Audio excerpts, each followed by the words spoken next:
Good morning. আমরা আজকে ক্লাসে মানে আমাদের সেমিস্টার 2 এর ক্লাসে আজকে সিসিএফইউপি পেপার এটা আর মেজর 2 আমরা ক্লাস করব। আজকে আমাদের টপিক হচ্ছে অ্যারিস্টটল এবং সেই সঙ্গে আমরা অ্যারিস্টটল এবং প্লেটোর একটু তুলনামূলক আলোচনা করব, কারণ আমরা জানি ওয়েস্টার্ন ফিলসফিতে আমাদের অ্যারিস্টটল পড়তে গেলেই আমার প্লেটোর কথা বলতে হবে। এবং এখানে আমরা মূলত অ্যারিস্টটলের জীবনী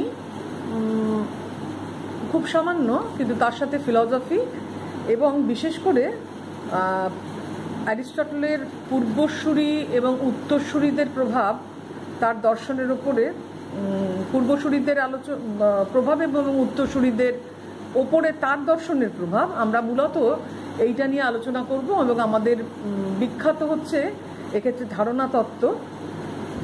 আমরা একটু অ্যারিস্টটলের আলোচনায় গিয়ে তারপরে আমরা প্লেটো এবং অ্যারিস্টটলের তুলনামূলক আলোচনা আমরা একটু করে দেখব। অর্থাৎ এই সেমিস্টার 2 সিসিএফইউপিতে পেপারে মেজর 2তে আমরা আমাদের টপিক হলো আজকে অ্যারিস্টটল এবং সেই সঙ্গে ইন্ট্রোডাক্টরি লেকচার এটা, এবং সেই সঙ্গে আমার প্লেটো এবং অ্যারিস্টটলের একটা তুলনামূলক আলোচনায় আমরা যেতে চলেছি। খুব ছোট করে বললে আমাদের অ্যারিস্টটলের মতো মহান দার্শনিক আমাদের পাশ্চাত্য দর্শনে মানে পৃথিবীর দর্শনে খুব বিরল। তার যদি মূল্যায়ন করতে যাই আমরা মূলত দুটি দৃষ্টিভঙ্গি থেকে আমরা সেটা করতে পারি।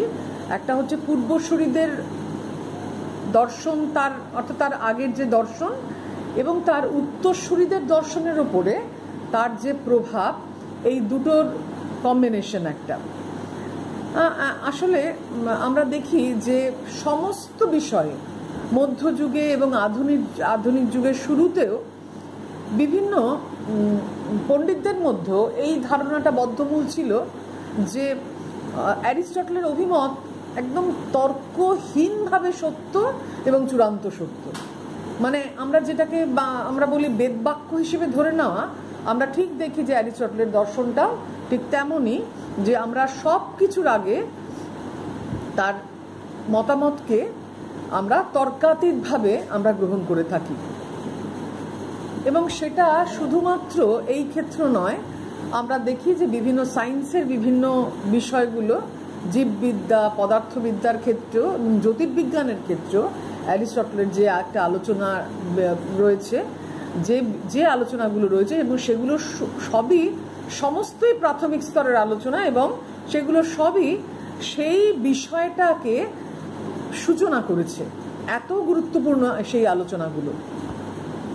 আমরা এরকম একটা উদাহরণ আমরা দেখি যে জ্যোতির্বিজ্ঞানের ক্ষেত্রে অ্যারিস্টটলের একটা অভিমত হচ্ছে যে কোনো গ্রহেরই একটার বেশি উপগ্রহ নেই, এরকম উনি বলেছিলেন। কিন্তু পরবর্তীকালে দেখা গেল, মানে তাও পরবর্তীকালে মানে সপ্তদশ শতকে, সেক্ষেত্রে দেখা গেল যে গ্যালিলিও যখন বললেন যে আমাদের বৃহস্পতির অনেকগুলো উপগ্রহ রয়েছে, এবং সেক্ষেত্রে ইতালির পিসা বিশ্ববিদ্যালয়ের একজন জ্যোতির্বিজ্ঞানের অধ্যাপক, তিনি বিষয়টাকে মানতে চাইলেন না। তিনি বললেন যে যদি আমরা এবং সেখানে দূরবীক্ষণের মাধ্যমে দেখে উনি বললেন যে যন্ত্রটার বোধহয় কাঁচ খারাপ, সেই কারণেই আমাদের এরকম এতগুলো উপগ্রহ আমরা দেখতে পাচ্ছি। আসলে এরকম নয়, কেন না, কারণ তার যে অ্যারিস্টটল এরকমটা বলে যান। তো এই হচ্ছে যে বিভিন্ন বিষয়ে অ্যারিস্টটল সম্পর্কে মনোভাব।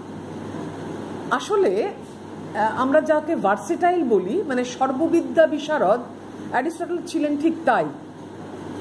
এবং আমরা দেখি যে এই সর্বক্ষেত্রে, মানে আমাদের বিজ্ঞানের ক্ষেত্রে এবং দর্শনের ক্ষেত্রে তো বটেই, এবং আরও বহু বিষয়ে, ইভেন আমাদের ললিত কলা যেটাকে বলি আর্টসের ক্ষেত্রেও তার বিরাট একটা অবদান রয়েছে। এবং আমরা একদম প্রাথমিক স্তরের একদম প্রথম দিকের যে দার্শনিক যাদের আমরা মনে করি এবং যাদের আমরা দর্শনের মূল ভিত্তি স্থাপন করেছেন বলে মনে করি, তাদের মধ্যে অ্যারিস্টটল অন্যতম।